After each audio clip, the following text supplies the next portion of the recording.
I was 3 sips into my second espresso when the email notification slid across my laptop screen.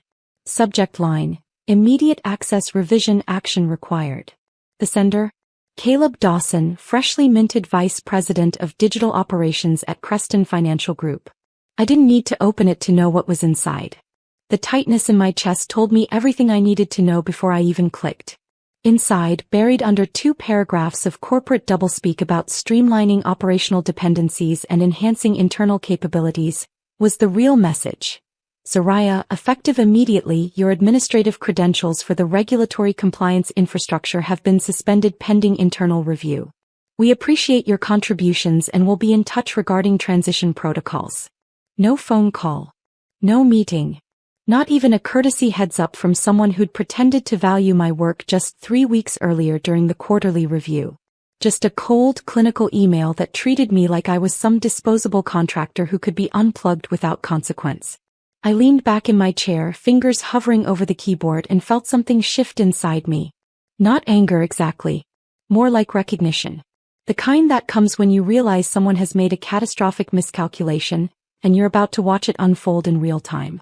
Here's what Caleb didn't know, couldn't have known because he'd never bothered to ask. I wasn't Creston Financial Group's employee.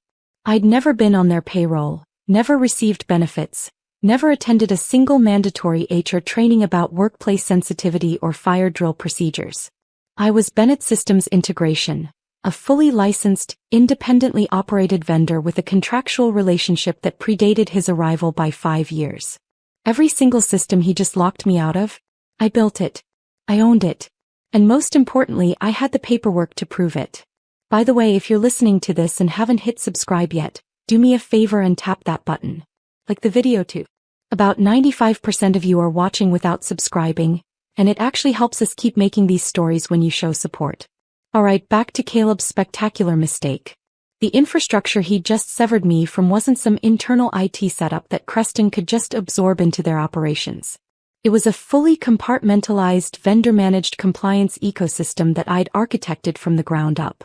Every authentication protocol, every data pipeline, every automated reporting sequence that kept Creston compliant with federal regulations ran through systems registered under my business license.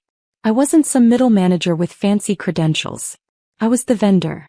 And Caleb Dawson, with his shiny new title and his MBA from a school that probably taught him more about disruption than due diligence, had just violated a binding service agreement without reading a single clause. The irony was almost beautiful. He thought he was cutting cost. What he'd actually done was trigger penalty clauses worth more than his annual salary. I didn't slam my laptop shut. Didn't fire off an angry response. I just pulled up my secure filing system, navigated to the folder marked Creston, Legal Documentation, and opened the Master Service Agreement. 28 pages. Professionally drafted, reviewed by 3 different attorneys, and signed by Creston's former chief financial officer. Section 7.3 was particularly relevant. Client shall not terminate, suspend, or materially interfere with vendor's operational access without providing 45 calendar days written notice and completing a formal transition plan review with legal counsel present. Caleb's email had arrived at 9:47 a.m. on a Tuesday. No notice period. No legal review. No transition plan. Just unilateral action wrapped in pleasant-sounding corporate jargon that wouldn't hold up in any legitimate arbitration. I took a screenshot of his email, saved it with a timestamp, and added it to my documentation folder.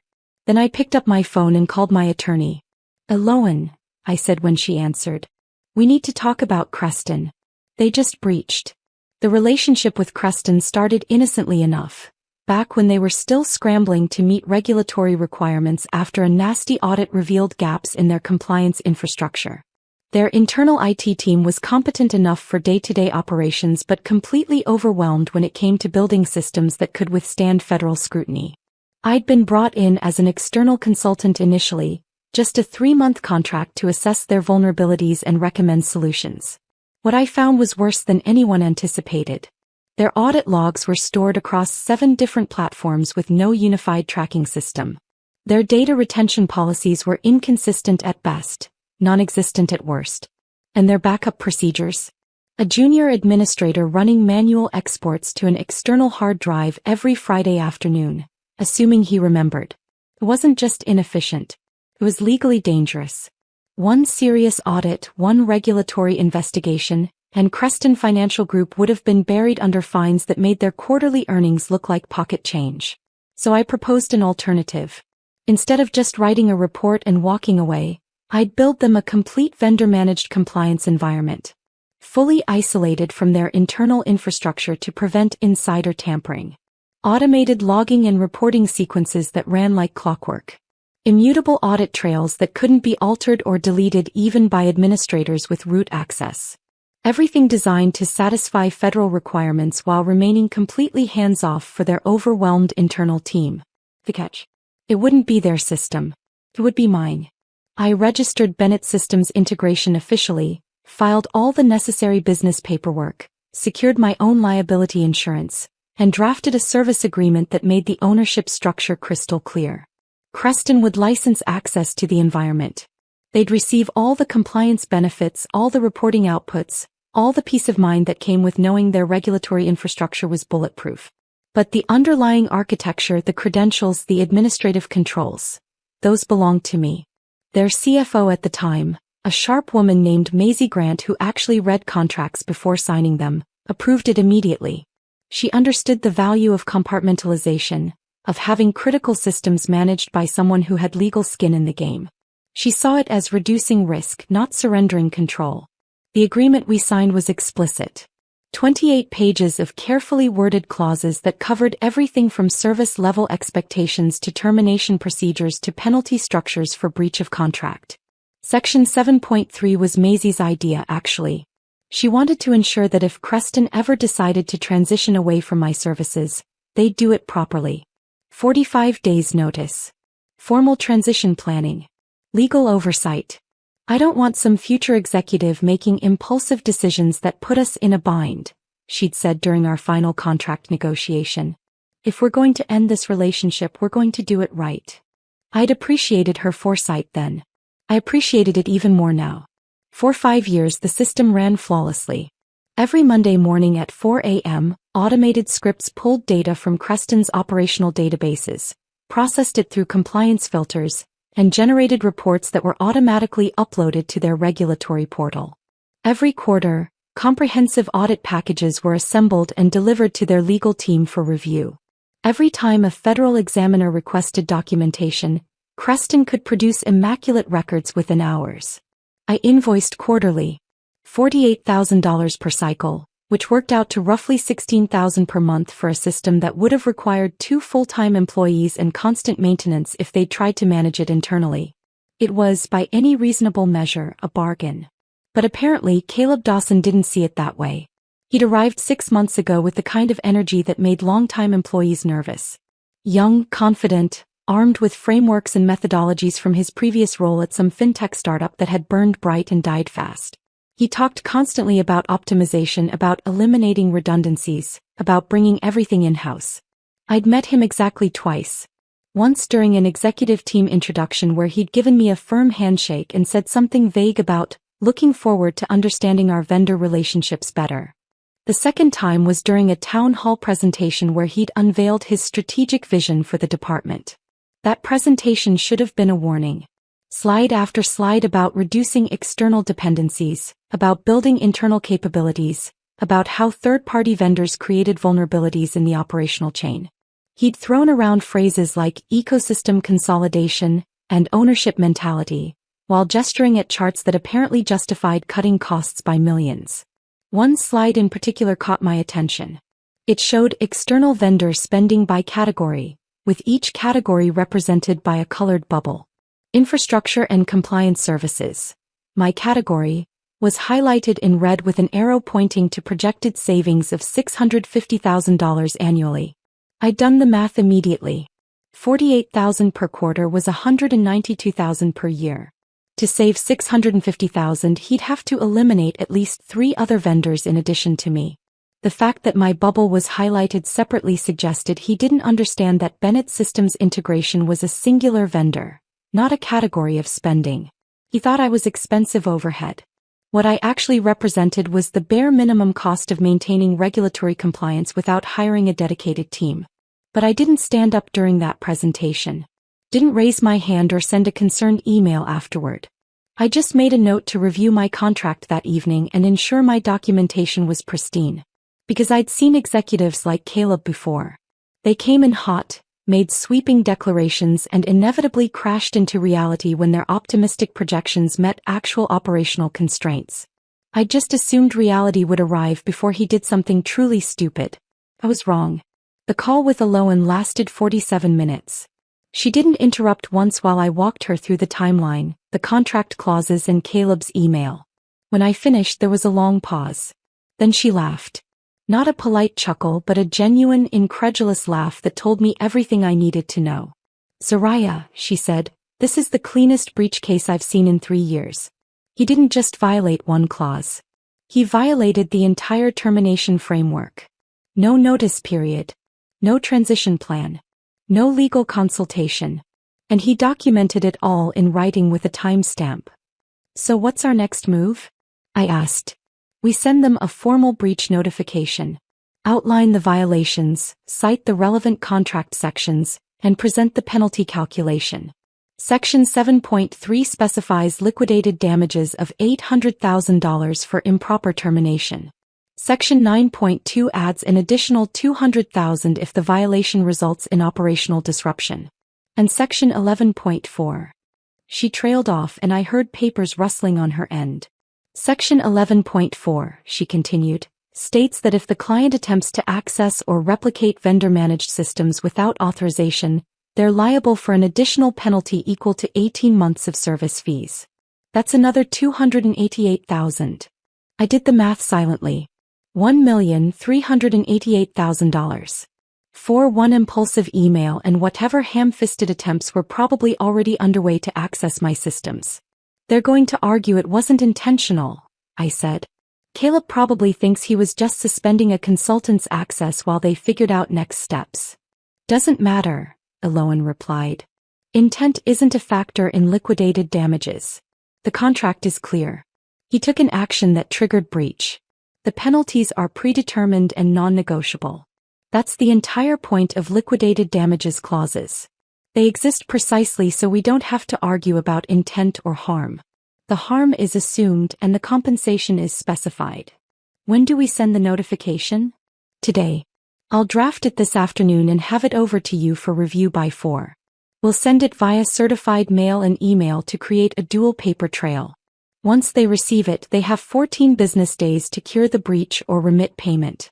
Given the nature of the violations, I doubt they can cure. Which means they'll either pay or we file for arbitration." "And if they want to negotiate?" Aloan's tone shifted, became sharper. "Then we negotiate from a position of strength. You hold every card here, Soraya. They can't access their compliance systems without you. They can't replicate them without violating intellectual property protections. And they can't continue operating without those systems because federal regulators don't care about internal personnel disputes. If Creston misses a filing deadline or fails an audit because they fired their vendor improperly, that's their problem." We talked through a few more details: timing, communication protocols, how to handle any attempts from Creston to contact me directly. Aloan advised complete radio silence unless communications came through legal channels. No responding to emails from Caleb, no taking calls from their IT department, no informal conversations with former colleagues. "Let the contract speak for itself," she said. "That's what it's designed to do." After we hung up, I sat quietly for a while staring at my laptop screen. The email from Caleb was still open, those 2 paragraphs of corporate nonsense glowing against the white background. I read them again, more slowly this time, looking for any hint that he'd consulted with legal before sending it. There was nothing. No CC to their general counsel. No reference to contract review or transition discussions. Just Caleb Dawson, Vice President of Digital Operations, making unilateral decisions about vendor relationships he didn't understand. I wondered how long it would take for someone at Creston to realize what had happened. Hours? Days? Would it be their IT team noticing that critical systems were no longer responding? Or would it be their legal department, receiving Aloan's breach notification and immediately pulling the vendor agreement to confirm the nightmare scenario? Either way, the clock was already ticking. And every hour that passed without those compliance systems running was another hour of exposure, another potential violation, another data point that would make their position weaker when this inevitably escalated. I closed my laptop and walked to the kitchen to make a fresh espresso. Outside my window, the city continued its normal rhythm. People walking dogs, delivery trucks double parking, someone across the street washing their car despite the clouds gathering overhead. None of them knew that inside this modest home office, a 5-year business relationship had just detonated. That a mid-level executive with an inflated sense of authority had just cost his company over $1 million because he couldn't be bothered to read a contract. The espresso machine hissed and gurgled, filling the kitchen with that rich, bitter aroma. I pulled the shot, watching the dark liquid stream into my cup, and thought about Maisie Grant. She'd retired 2 years ago, moved to somewhere warm where she could sail and not think about compliance regulations. I wondered if anyone had called her yet.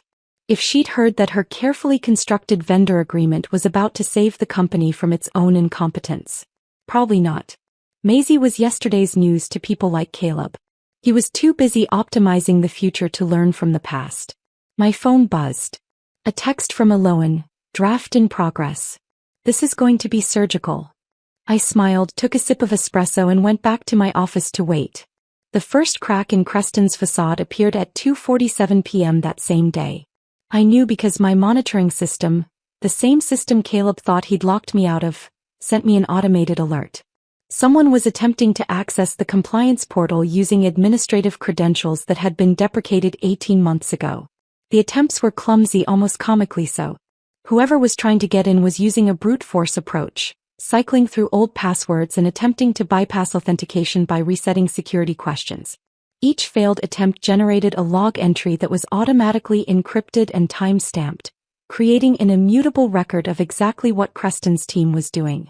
Or rather, what they were failing to do. I watched the attempts accumulate. 11 tries in 15 minutes, each one failing for a different reason. Wrong credentials. Expired tokens. Security lockouts triggered by suspicious activity patterns. The system I'd built wasn't just secure. It was intelligently defensive, designed to recognize and resist exactly this kind of unauthorized access attempt. By 3 p.m. the attempt stopped. I imagined someone in Creston's IT department staring at an error message, realizing that they were locked out of critical infrastructure with no obvious way back in. I imagined them escalating to their supervisor, explaining that the compliance systems weren't responding to any of their standard administrative protocols. I imagined panic starting to set in. At 3:42 p.m. my phone rang. Unknown number, but the area code was local. I let it go to voicemail. 2 minutes later, another call from a different number. Then another. Then a text message from a number I did recognize. One of the senior IT managers I'd worked with for years. Soraya, we need to talk. Systems aren't responding. Can you call me? I didn't respond. Eloan's instructions had been clear. Radio silence except through legal channels. Whatever chaos was unfolding at Creston Financial Group wasn't my problem to solve. Not anymore. Not after Caleb's email had severed the professional relationship that gave me any obligation to help them. At 4:03 p.m., Eloan's draft arrived in my inbox. The subject line was beautifully bland. Formal notice of breach, Bennett Systems integration versus Creston Financial Group. I opened the attachment and started reading. It was perfect. 3 pages of precise, clinical language that laid out the breach in excruciating detail. The date and time of Caleb's email. The specific contract clauses he'd violated. The remedy requirements under Section 7.3. The penalty calculations with citations to the relevant sections. And at the bottom, a deadline. 14 business days from receipt to cure the breach or remit payment of $1,388,000. One thing to note, Eloan had written in her covering email. I included a section documenting the unauthorized access attempts. Those logs you sent me are admissible as evidence and they strengthen our case significantly. They show not just that Caleb terminated the agreement improperly, but that Creston then attempted to access your systems without authorization. That's Section 11.4 territory, which is why I included those additional penalties. I read through the notice twice, making minor suggestions on phrasing but finding little to change. Eloan had done exactly what she'd promised. surgical precision in translating a messy situation into clear legal language. At 4:47 p.m. we sent it. Certified mail to Creston's legal department with signature confirmation required. Electronic copy to their general counsel's email address with read receipt enabled. Duplicate copy to Caleb Dawson himself, just to ensure he couldn't claim ignorance. Then I closed my laptop and went for a walk. The neighborhood was quiet in that late afternoon way, when people were either still at work or just starting dinner preparations. I walked without a destination, letting my feet carry me through familiar streets while my mind processed the day's events. Somewhere in downtown Creston's offices, people were probably running between conference rooms, trying to understand how a routine vendor termination had transformed into a seven-figure legal crisis. I wondered if Caleb had been pulled into an emergency meeting yet. If he was sitting in some executive's office, trying to explain why he'd unilaterally suspended a vendor without legal review. If he was finally reading the contract he should have read before sending that email. The thought didn't bring me satisfaction exactly. More like vindication. I'd spent 5 years building systems that worked flawlessly, that kept Creston compliant and secure, that required virtually no intervention or drama. And my reward for that quiet competence was to be treated like disposable overhead by someone who'd been there less than 6 months. Well, now he'd learned the difference between an employee and a vendor. Employees could be fired with cause or without, given severance packages and shown the door with minimal legal complexity. Vendors had contracts. And contracts, unlike at-will employment relationships, came with teeth. I walked for an hour watching the sky transition from afternoon blue to evening gold.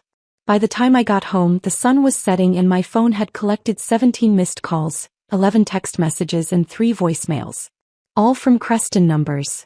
None from Caleb directly. He was probably being kept far away from direct communication by attorneys who now understood the magnitude of his mistake.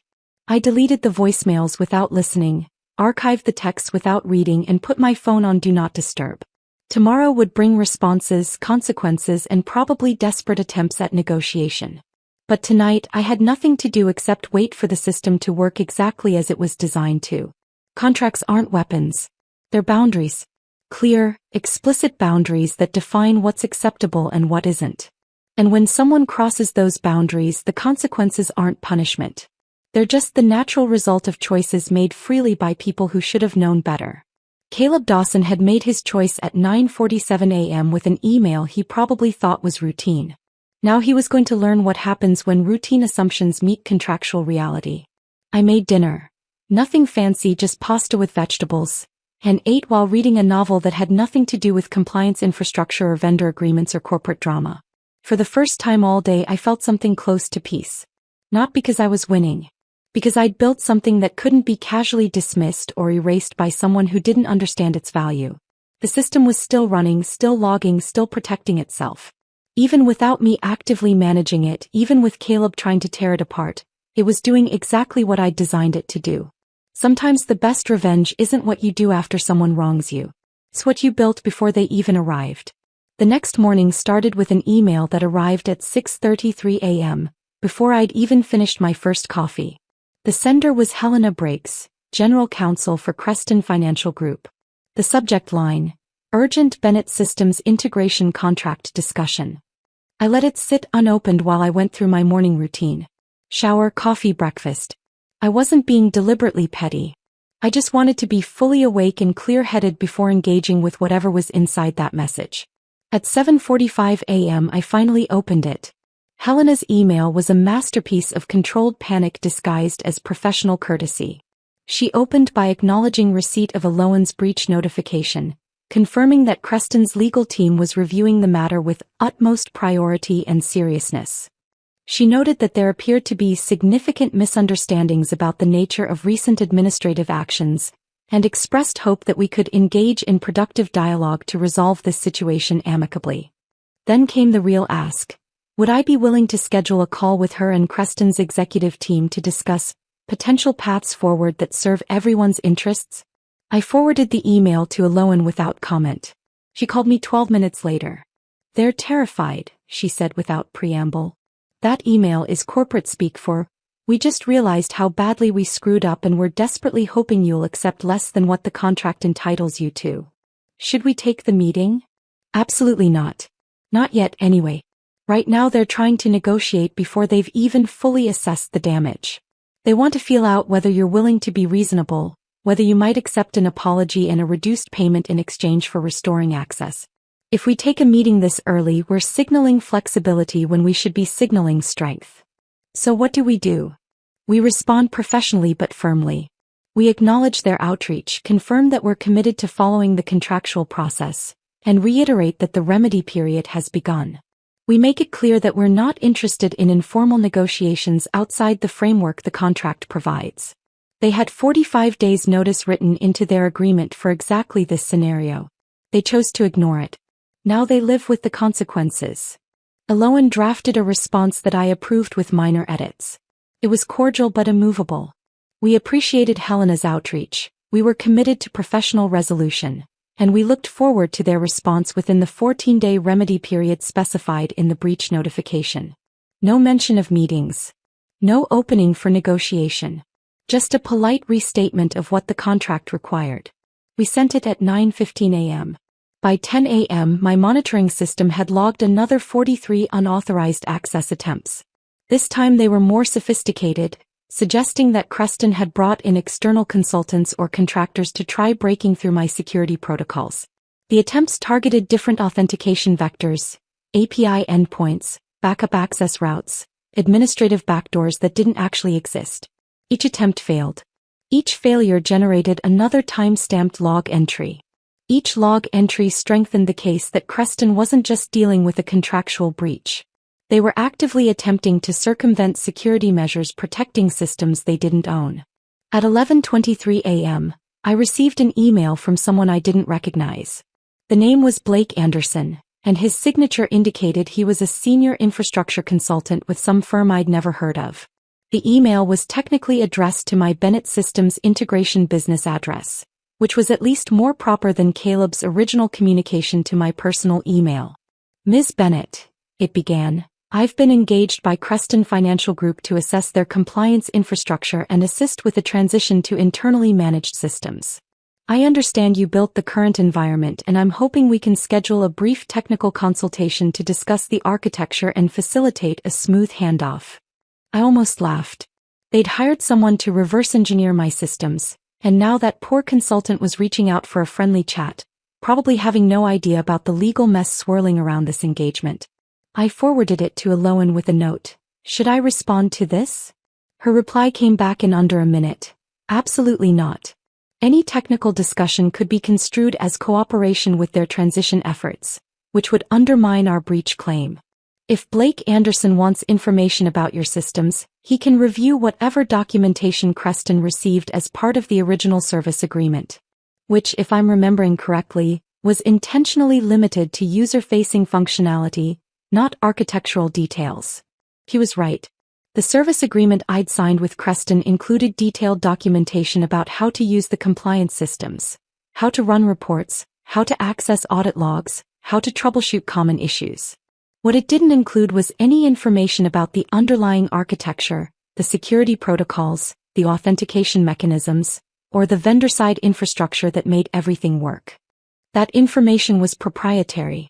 It belonged to Bennett Systems Integration, and I had no obligation to share it with anyone, let alone with a consultant hired specifically to replace my services. I ignored Blake's email. Let him bang his head against my security protocols for a while.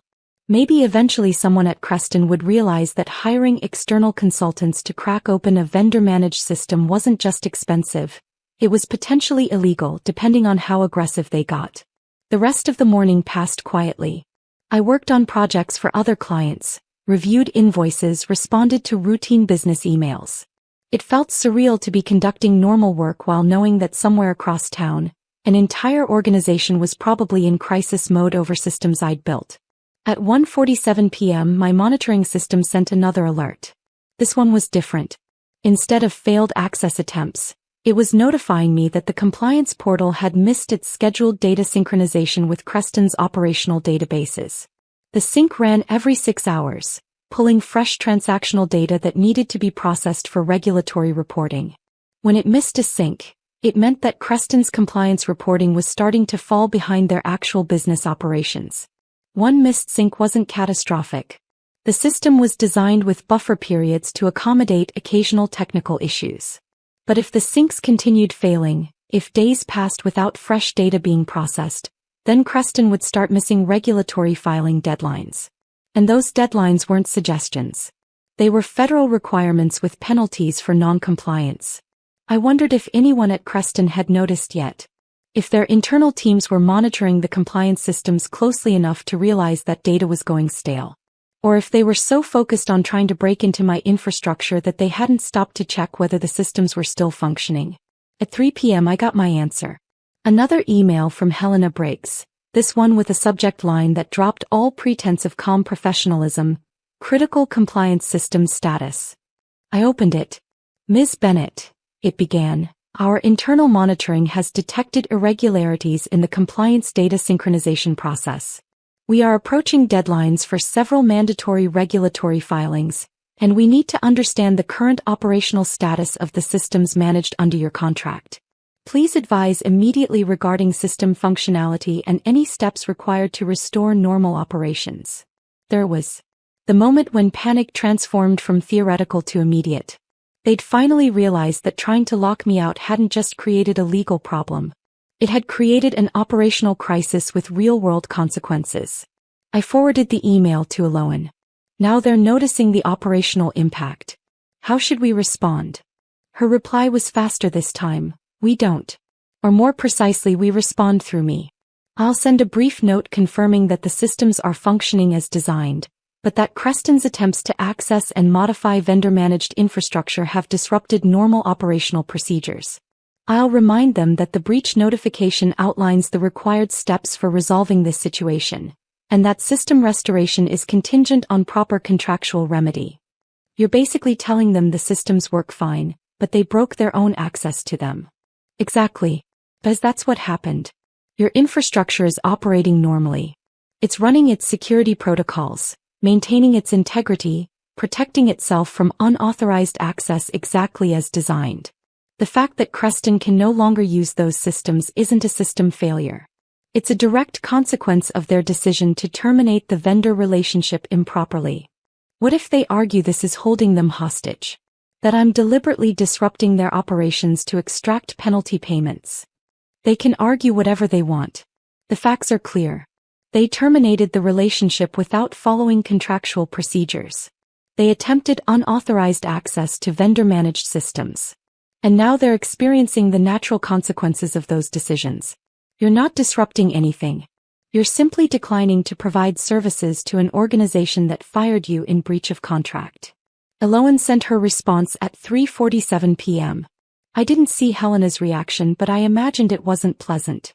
Being told that your crisis was self-inflicted and that the solution required writing a 7-figure check probably didn't sit well with the general counsel who'd likely just learned about this mess yesterday. At 5:30 p.m. as I was closing my laptop for the day, one final email arrived. This one from Caleb Dawson himself. The subject line, "Can we talk?" I stared at it for a long moment. Part of me wanted to open it, to see what the architect of this disaster had to say now that the full scope of his mistake was becoming clear. Part of me wanted to ignore it entirely, to let him twist in whatever uncomfortable position he'd found himself in. In the end, I forwarded it to Eloan without opening it. Caleb's trying to reach out directly. Should I read it? No. Forward it to me and don't engage. If he's reaching out outside official legal channels, it means he's either acting alone or he's being deliberately kept away from the official response. Either way, anything he says now is likely to be emotional, poorly considered, and potentially used against Creston if this goes to arbitration. Let me read it and assess whether it contains anything we need to document. I closed my laptop and went to make dinner. Outside, the city was settling into evening. Lights coming on in windows across the street. People arriving home from work, starting their evening routines, completely unaware that in corporate offices downtown, an entirely preventable crisis was unfolding.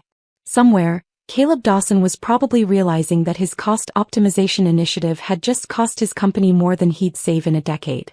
That his decisive action had created a mess that might follow him for the rest of his career.